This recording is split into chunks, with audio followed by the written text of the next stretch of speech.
On n'a jamais voulu laisser M. Gbagbo gouverner correctement et conformément à la Constitution notre pays.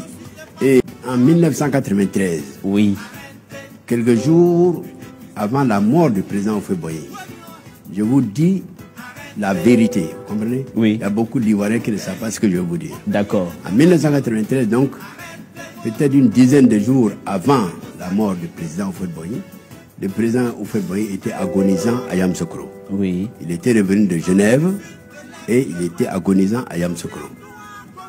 Monsieur Ouattara, Premier ministre, qui était en fait le chef de l'État, Oui. parce que dans notre Constitution, lorsque le président de la République est empêché, c'est le Premier ministre qui le représente et qui gère. Qui gère les affaires Voilà. de l'État. Je peux donc dire que M. Ouattara était pratiquement le chef de l'État en Côte d'Ivoire en 1992 et en 1993.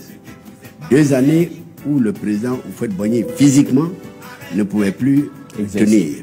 Ça, c'est une réalité. Et il sait que c'est vrai. J'ai dit que M. Ouattara, sachant que je suis le secrétaire général du parti du président Houphouët-Boigny, le plus grand parti de l'époque, Oui. n'est-ce pas, m'a appelé, Oui. a eu une rencontre avec moi chez lui, m'a proposé d'être avec lui pour que la Constitution, quand le président viendrait à mourir, ne soit pas appliquée. M. Ouattara Oui. ne voulait absolument pas entendre parler de la succession de M. Bédié, la succession constitutionnelle, Ouais. c'est-à-dire une succession sans élection. Exactement. La Constitution disait qu'en cas de décès du président de la République, c'est le président de l'Assemblée nationale qui devient président de la République. Clair. C'était clair, c'était voté à l'unanimité, c'était adopté, c'était constitutionnel. On appelait ça l'article 11 à l'époque.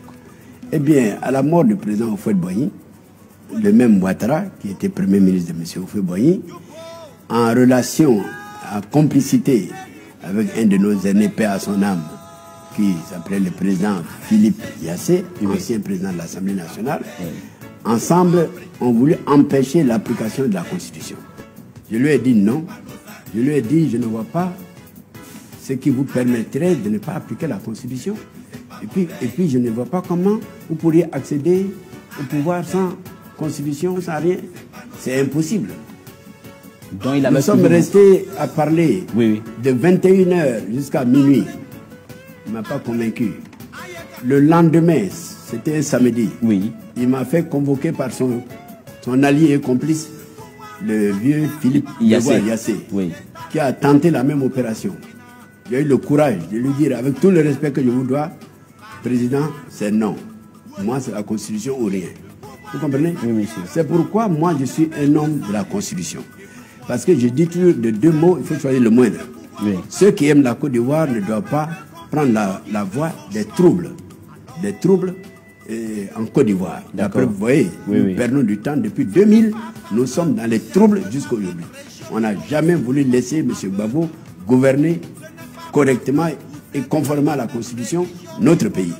Et puisque j'étais secrétaire général du PDCI, nous avons réussi, avec les membres du bureau politique et tous les militants, à dire c'est l'application de la Constitution ou rien. D'accord. Et nous avons réussi à imposer, à faire appliquer la Constitution, et nous avons fait une transition pacifique et sans effusion de sang. D'accord.